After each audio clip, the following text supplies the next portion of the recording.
જય માતાજી મિત્રો, અમે તમને આગળના વિડીયોમાં બતાવ્યું હતું કે અમે કેદારનાથના મંદિરના ઉપર ચઢાઈ કરતા હતા.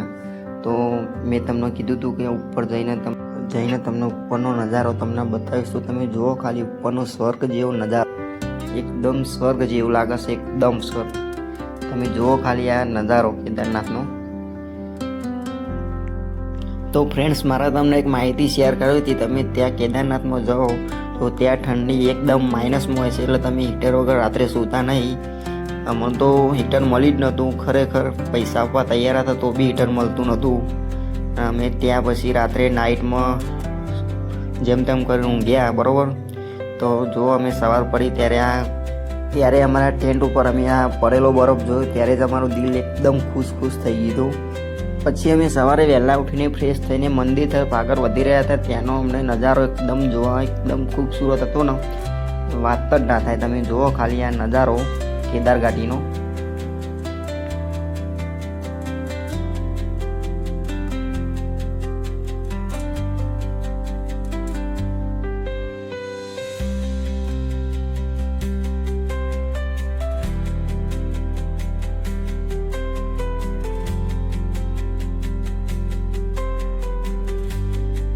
તો ફ્રેન્ડ, હું ને મારા 3 ભાઈબંધો અમે 4 જણા જતા વિચારતા હતા કે અમને લાઈવ સ્નોફોલ જોવા મળી જાય કેદારનાથમાં તો ખરેખર સ્વર્ગ જેવું થઈ ગયા આપણે.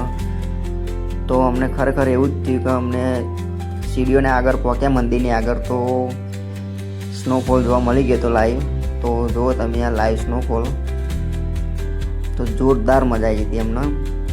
જુઓ, ધીરે ધીરે અમે તમને મંદિરના આગળનો નજારો બતાવીશું. તો આ છે મંદિરના આગળનો નજારો અને મારી પાછળ દેખાય છે મંદિર.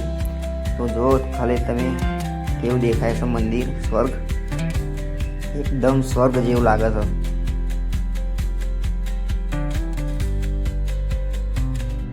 તો મિત્રો, અહીંયા વાતાવરણનો કોઈ સમય નિશ્ચિત હોતો નથી.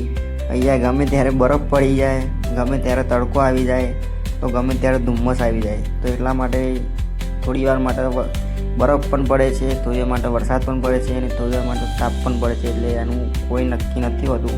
એટલે અમે ધીરે ધીરે આગળ વધીને મંદિરની લાઈનમાં દર્શન કરવા જોડાઈ જઈએ છીએ, બરાબર. તો તમને લાઈનનો નજારો બતાવી દઉં. તમે જુઓ નજારો, અમે લાઈનમાં જોડાઈ જઈએ છીએ.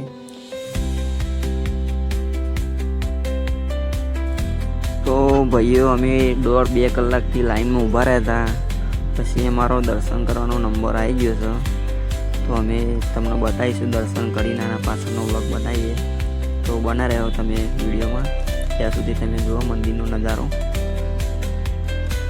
ખરેખર હું ગઈ વખતે મંદિરે આવ્યો હતો કેદારનાથ, ત્યારે અમને લાઈવ સ્નોફોલ જોવા નહોતો મળ્યો. એટલે મારું સપનું હતું કે આ વખતે મને લાઈવ સ્નોફોલ કેદારનાથમાં મળી જાય. તો કાયદેસર મળી ગયો અમને જોવા, અને ખરેખર મને સ્વર્ગ જેવું લાગતું હતું ત્યાં. ને ગઈ વખત હું મંદિરની ઉપર કાલ ભૈરવનું મંદિર છે ત્યાં પણ હું નહોતો જઈ શક્યો. એટલા માટે આ વખત પણ ઘણી ઈચ્છા હતી જવાની. એટલે બરફ રોકાઈ જાય ત્યારે હું જવાની ઈચ્છા હતી ને ખરેખર બંધ થઈ ગયું. પછી હું અને મારા 3 ફ્રેન્ડ્સ કાળ ભૈરવ મંદિરે દર્શન કરવા નીકળી ગયા હતા. એટલા માટે હવે આગળનો વ્લોગ આવશે, તો વ્લોગમાં બનાવી રહેજો. લાઈક, શેર અને સબસ્ક્રાઈબ જરૂર કરજો. જય માતાજી.